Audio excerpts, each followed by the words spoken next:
Right, these are 5 things we think David Moyes needs to change. 2 things to note. 1, this is not a massive criticism of Moyes out. We do not believe in Moyes out. We will stand behind our manager, as Sir Alex Ferguson told us to. So get that out of your system. Right now, we don't believe in it. And number 2, microphone is broken, so I'm just shouting at the camera. So if your sound is funny, don't worry about your speakers. It's probably me. I mean, I can't rule out that your speakers are broken. They might be. Right, so let's go. Point 1, style change. Ferg used to say, go for their throats, which we're not doing. We're not going hard, we're not going fast, we're barely going at all. We're playing 4-4-2, which means Carrick and whoever his midfield partner is having to run in and find space around the pitch, which is leaving a huge hole in the middle of it for the opposition to just run through at us, which isn't good enough. We need to change our shape. We need to utilise players like Kagawa who can play through the middle and stop shipping them out wide. Right, point 2, motivation. We know these players have got the ability and they're not performing. So if they're not performing, drop them. Play people who are willing and really want to get into the squad and want to prove themselves and show themselves, because at least they'll be trying and working hard, and that will make a difference. We've got a few players that are over 30. Drop them. Bring in young players now and again. Not every game, obviously, but it encourages the young players and it keeps the older players on their toes. At the moment, there's people thinking, oh, I'll be in the squad next week, I'll be starting. That's not good enough, because those players are resting on their laurels. We're not attacking anyone in particular. It's just what's happening. Making Wayne Rooney captain when he wanted to leave last month even is fine for Wayne Rooney. Here, love it. Here, feel wanted. Brilliant. But the rest of the squad is going to be looking at him going, well, what about me? I've been here, I've trained hard all summer, I've been doing it, I've been working.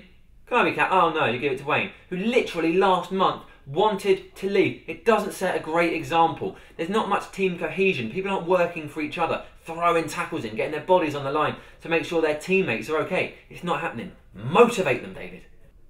Point 3, opposition, scouting. There is an extensive and fantastic scout network at Manchester United who can look at other teams' players and know what they're doing. Anybody who watched the Europa League last year would know Amalfitano was going to rinse the ill-disciplined Butner, and that's what happened. We didn't pay attention to it. That cannot happen against Shakhtar. We will be destroyed.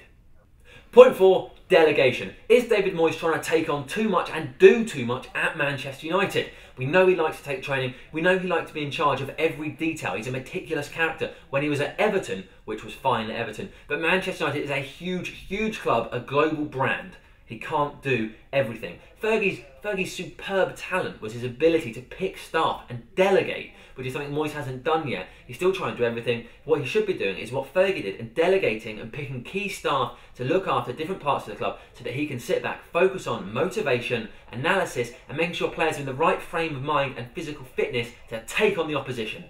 Point 5, train smarter. The Dutch press say it's his training that has led to the recurrence of the thigh injury of Robin van Persie. His fitness regimes have been compared to that of a dinosaur, which doesn't make any sense by one fitness coach. It might explain why Everton always took so long to start the season and only got going really in November. It's not really happening with us. Ferdinand is playing too many games and looks incredibly sluggish. Phil Jones is a young man, shouldn't look tired, but he does. Maybe that's why this is happening.